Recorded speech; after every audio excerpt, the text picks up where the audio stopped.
Hey guys, how's it going? Welcome back to another video. So in this video I'm going to be taking a look at the Vortex Pok3r keyboard. So I wanted to make this video because I actually got this keyboard and this is the limited edition version of it. There's not a lot of videos on this keyboard, so I just wanted to show you it.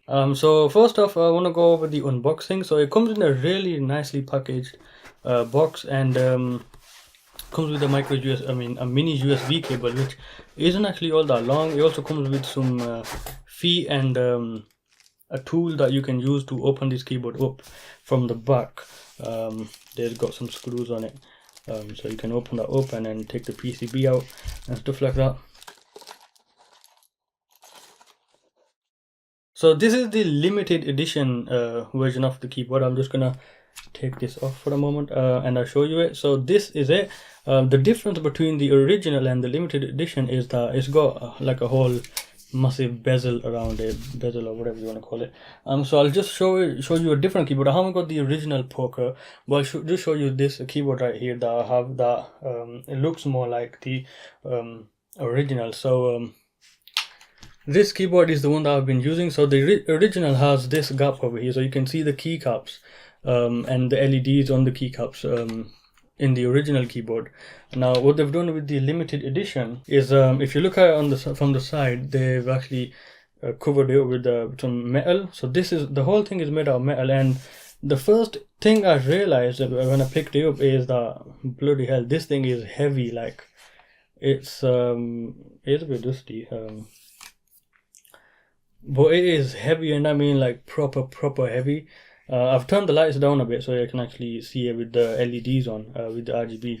Let me show you around it. So yeah, this is the front, obviously the top. I'll just stand up for a moment so you can see the camera. So this is the top, where obviously it's a 60% keyboard, and they basically added this whole bezel around it, right? So you can see this bezel over here.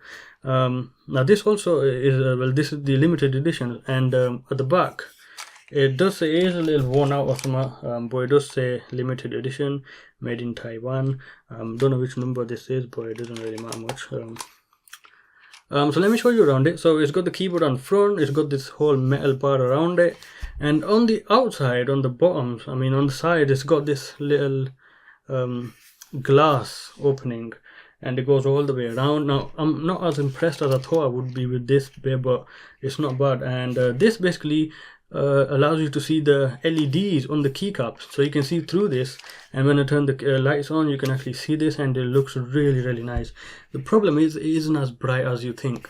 I thought, you know, it's not an LED strip, right? It's just, you know, glass or something opening, so you can see the LEDs, they shine out from the keycaps. It's not LED strip, but it does look nice nevertheless. And then at the back you got some dip switches, and you've got some screws that you can use to open it up. Now the build quality is unbelievable. It is absolutely solid.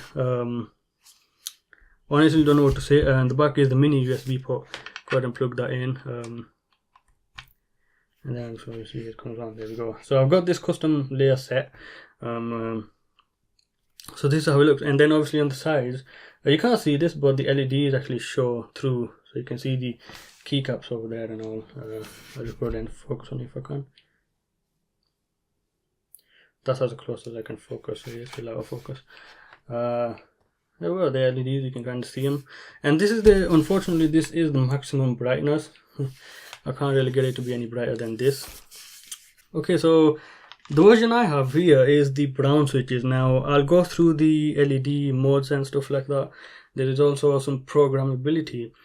So I think we've all seen the Pok3r reviews, because I haven't really dived into all the features of this keyboard, right? I don't know everything about it, but I'll just talk about what I know.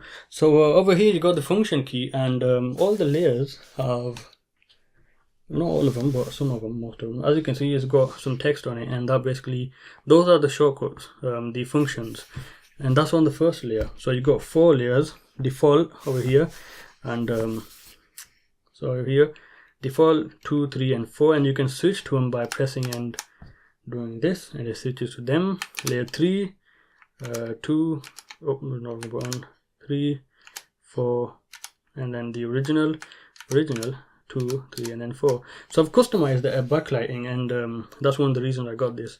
And I'll just turn the lights down a bit so you can actually see the backlighting a lot more. So as you can see, this layer 4 I've actually mapped to these as the arrow keys. I'll go ahead and type something, and if I use these now, I've programmed these 4 keys to the arrow keys, and by default, on the default layer, you can actually hold the function key, and these are actually the arrow keys themselves. So you can hold the function key and you can move that around, which is a little cumbersome to use. So I'll just go ahead and map them as the actual keys, so I can move those around. And what you can do is, you can actually map this for gaming movement, and you can light those up, and then you can map these for the arrow keys, and then something else for, and these are basically all like macro keys. You can map these to this to anything, and you've got 4 layers, I mean 3 layers to map all the keys from, and the spacebar changes the LED depending on which layer you're on. So the original is the only layer that you can't map or change any of the functions or the keys. Let me go over the backlighting. So you got the menu button here, and what you can use is, this opens up some options, as in the whole keyboard itself can be used with any operating system or whatever, because the whole thing has a system inside it. It's got a CPU, it's got some memory which it stores everything onto, and this is what I like about Vortex keyboards. They don't require any programming programs, software and whatsoever. They don't even require drivers. They're completely independent. And honestly, I did want to show you the side over here, because not a lot of people have made the video, and I'll just go ahead and change the color of this to white. Hopefully you can see that. Probably can't. It's not as bright as I thought it would be. I mean, you know, other reviewers kind of made it look like it was almost like an LED, but it's not as bright as you think. I think it's because this has got a tint on it. If it was proper clear glass, then it would have shined out a lot better. But this is white, and to me it looks a bit more like reddish. It's got like a tint onto the color. I'll go ahead and jump onto the colors. So this is the whole color wheel kind of thing you can pick. You got the red, yellow, greens, cyan or whatever, blues, purple and pink, and then back onto red. The black is down here, which is off, and then white is down here. But I think this 7 is more like the white I can see. One actually is bluey. This is the white, but it looks more red. So that's a bit darker. So yeah, I mean, oh, this is, oh right, I see. So this is the brightest, and then this is the darkest over here. Those are all turned off. Yeah, so as you can see, this is brighter. So this is the black to white, and then you've also got the colors over here. You can also, instead of using that, you can also just hold this down and then choose a color from here. So this is like a color palette. You can mix in colors. How much blue do you want? Well, I want 0, and I want a bit of green in there. That makes yellow, does it? Oh yeah, it does. So that's on maximum now, and let's go ahead and put some blue in there, and that makes white. We take the green and take that away, and it makes pinky. But what I like to do is just jump onto the color wheel thing, and I just want to pick a color.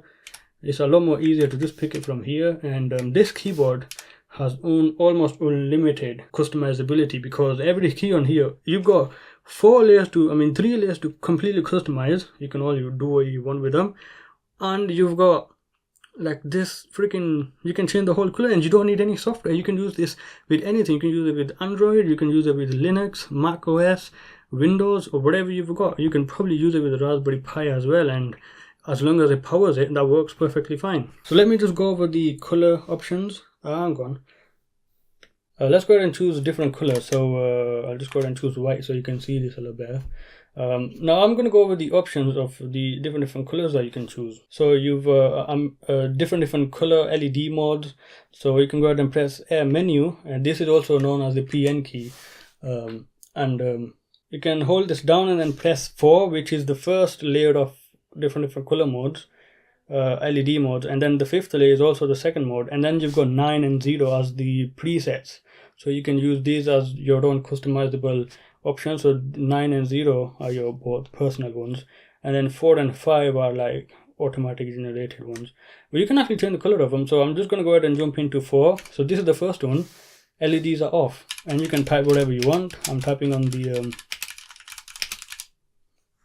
laptop over there, and then you can go ahead and press it again, and it's gonna jump into the trail, or I think what you call it, a tail, and this basically lights up the LEDs as you type on, and you can customize it. So you can hold the menu button down and you can press that and you can change the color. So let me go ahead and choose yellow because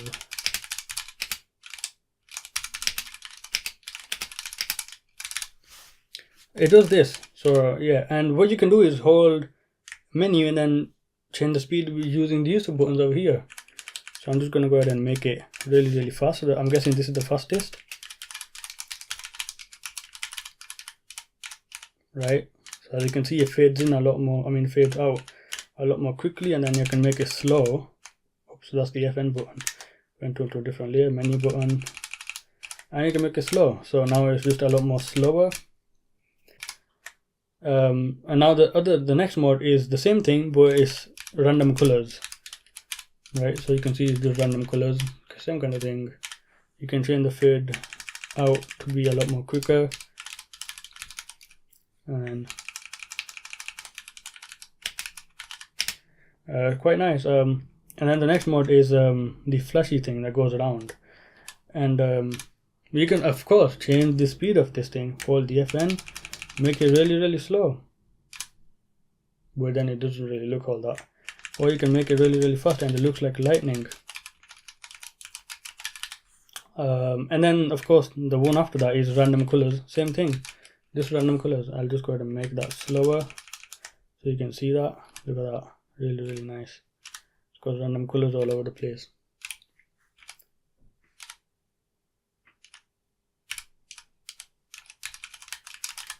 You can go ahead and make it that. Oops, wrong button again.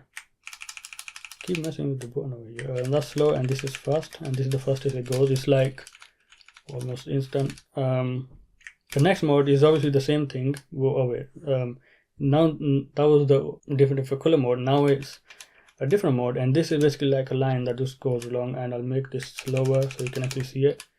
Change the color as well if you want to white or something. There we go. So it just goes across, and you can make it fast obviously if you want. So there we go. Boom, look at that. Shooting people. Boom. Not people, anything you want. Shoot whatever you want. Don't blame me on anything.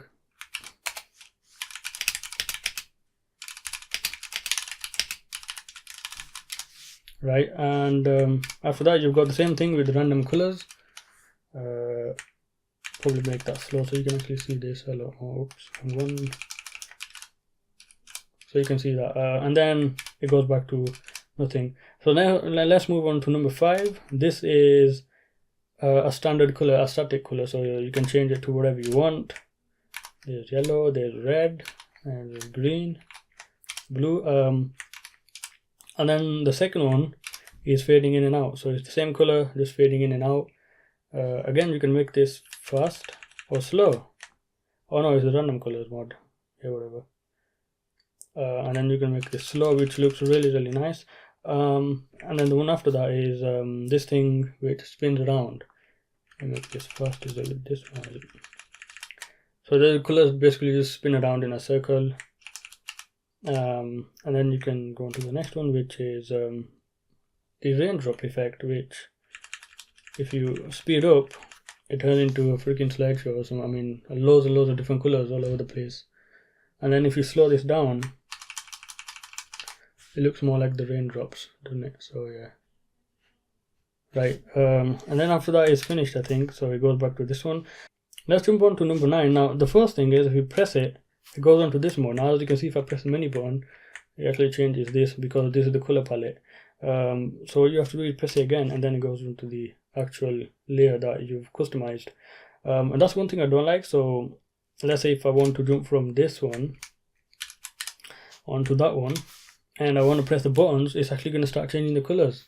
It's not on the actual layer yet. It's on the color palette edit mode. So then you have to press it again. So what I'm saying is, whatever you want to change to it, you have to press it twice. And then this is the custom layer basically. So you've got everything mapped to your own liking. I'll go ahead and each layer is separate again. So if we go on to the second layer, that's all blank because I've not really mapped it. The LED changes on the keyboard. on the spacebar, and then this one, the fourth layer, is mapped to the arrow keys. Go ahead and jump onto the default layer, and I'll show you how to do the colors. And first off, you jump into edit mode. This thing lights up, and you go into this, so it's the color palette, and you choose a color you want. So I want to choose this one up in here, and I want to change the whole thing. And you just go ahead and press in the button that you want, and it changes onto the color. And you can, and the possibilities of this is endless. I mean, I can go ahead and do this, and then this as well, and then I can change the other bit into something like red, I guess, or yellow would be nice.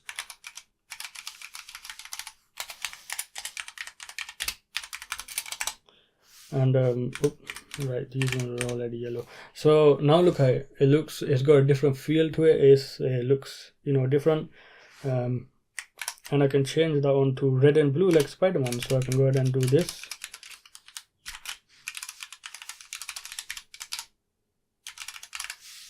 Now it's got some yellow and red to it. I'll go ahead and put some blue here, up in here. So now look how it's gone blue and red. It looks a bit like Spider-Man now. Let's go ahead and change it back. So I've had blue, which is, so this is just to make the WASD stand out, because obviously you use that with gaming. And then I think I had these like this. So if you double press it, it turns the key off. So you can actually turn the keys off if you want. So no LEDs on it. And yellow, we got yellow down here, and then I think we had pink and then green up on top. So I'm just putting this back to the way I had it, and there we go. That's it. It's here to save this. All you have to do is just go off it, and then it's kind of saved. And each layer is independent, so you can go onto this one and you can change this to whatever you want. So let's say you want to highlight these three, and then that's it. And then you can program these to be the arrow keys, and then just freaking put these as red, and then you've got like a gaming kind of bit. So then you can save that and then jump onto the default. So you got the default layer, which you can use for typing, then you got the gaming layer, then you got the other one for the numbers and stuff, and you can map these down here to be the numbers if you want. So that's cool. But I don't really mess around with it. I'm gonna go ahead and change this back to off, because I haven't really mapped them to anything, so I'm not really bothered with it.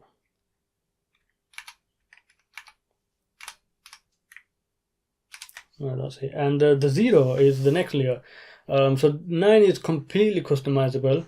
0 is a little less, but it's still customizable. I'm just going to go into it, go into the default layer, and then go into 0. Now again, it's in edit mode. I'll just go ahead and jump out of edit. Now this layer is kind of the same, except it only allows you to customize every row of the keyboard. So go and jump onto edit mode.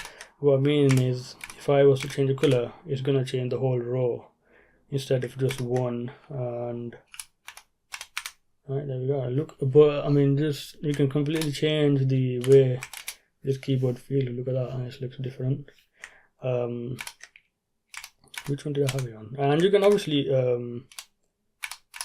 change it to like a rainbow effect if you want.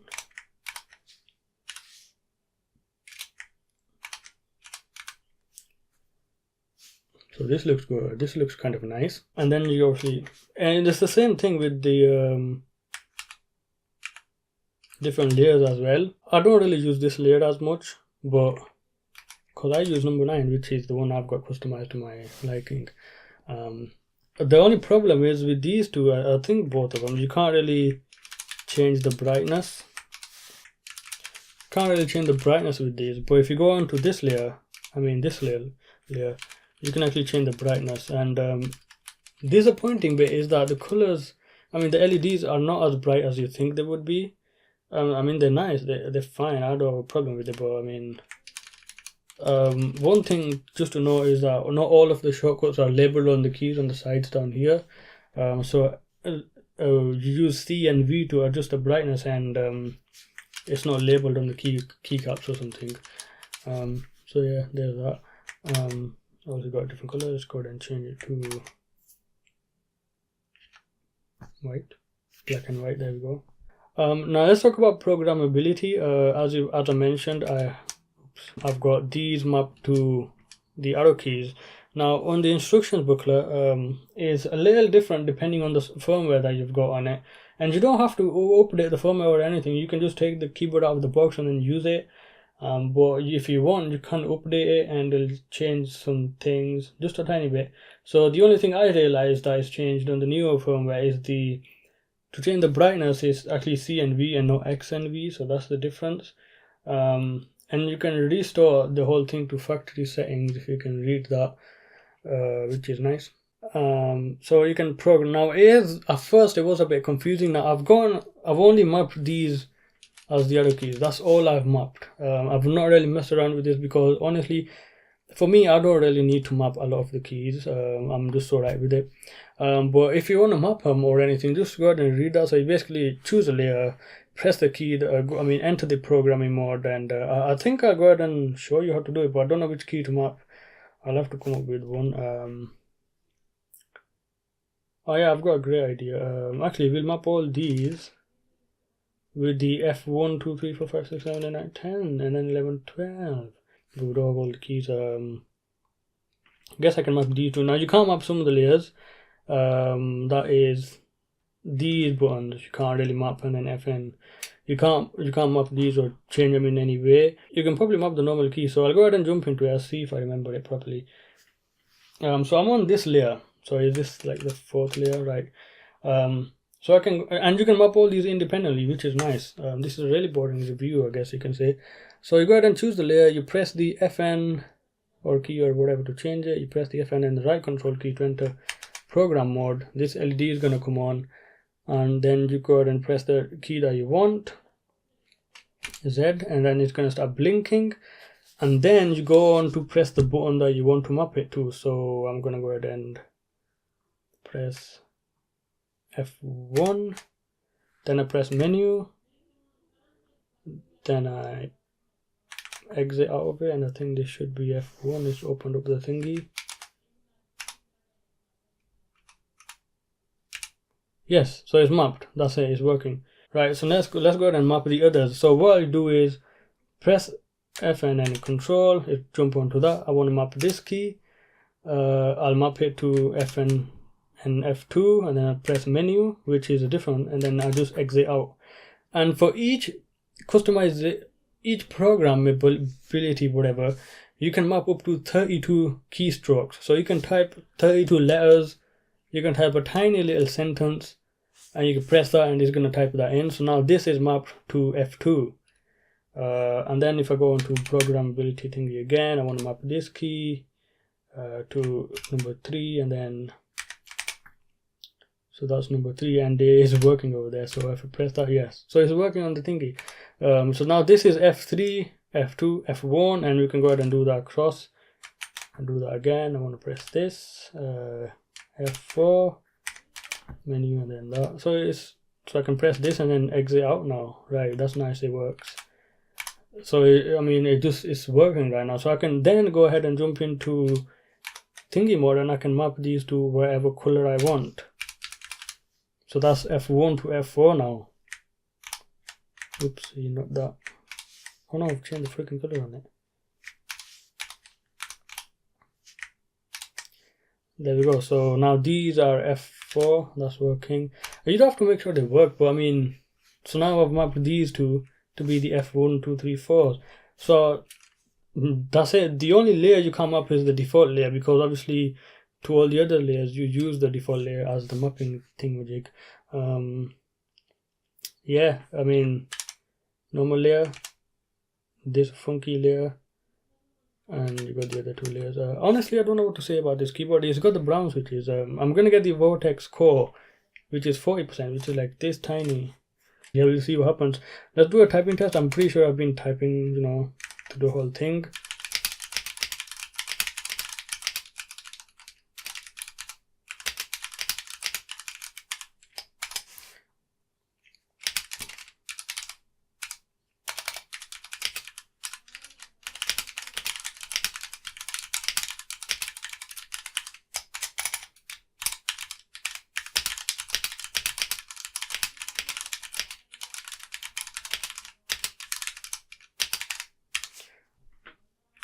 Now one thing I will say, while it is really nice to type on and really comfortable, it is a little high. So this thingy, the sides are actually quite thick, and it does even come with some feet that you can screw into, and then you can make it stand up like this. But already the way it is pretty high, so I don't think I need to do that. So you might want to get a wrist rest. I don't have it, but I mean I haven't really had a problem with it. It's quite comfortable to use. Oh, as you can see, it's gone a bit purpley over there because blue and then red make purple. Not sure. Oh yeah, you can see that, of course. So that's actual light blending into one another. So that's not like a keycap or something. That's interesting. So there's science over there, and there's a little bit of a peach color, and then there's a little bit of yellow in there. You can hint yellow in there. You probably can't see, but it is what it is. And then there's cyan in there, right there. So because these two colors, oh, that's quite nice. Actual light diffusing into one another, whatever you want to say. Let me just bring in a different keyboard. So this is a 60% keyboard, and this one I have is an 80% keyboard, and well, it's kind of the same size. Now I was hoping to get a smaller keyboard because I wanted to save on some space when I'm playing games. It just kind of hits the mouse on the side. Believe it or not, even 60% is gonna hit. So this keyboard here is the Ajaz AK33, and this is the size of this 60% keyboard, but it's got more keys on it. So as you can see, it's got the FN keys, it's got the arrow keys, they're all here. And this keyboard is like the first mechanical keyboard I got, and I mean it's still really nice. I'll use this for my editing rig, and I'll get the Vortex core for my gaming rig. I'll obviously map it to something like this, so I'll have gaming stuff here, some macro keys or whatever, and then I'll have the number pads where I can change the gun or whatever, the items in Minecraft. But I can program this to do whatever the heck I want, and that's what I like about this keyboard. So definitely I'm interested in these Vortex keyboards, because they're just independent, so you don't have to worry about the software or anything. That's what I like. That's basically it for this video. I'll leave a link in the description if I can find one. Accidentally got the limited edition, by the way. I didn't really want to get it, it just dropped into my hands. I thought I ordered the original one, but this is the limited edition one. I do recommend this one over the original. I don't know why, I just like this like side thing around it, even though it's not spectacular or in any way, but I don't know, I mean I just like it. It's just funny, and obviously it's got a lot of build quality. It feels really sturdy and everything, top notch everything. I have nothing else to say. I'm really pleased about this. I'm gonna get the Vortex core just because I like this keyboard so much that I think it's gonna be worth it. So yeah, I'll leave the video here. If you have any questions, let me know in the comment section below. I'll see you guys again in another video.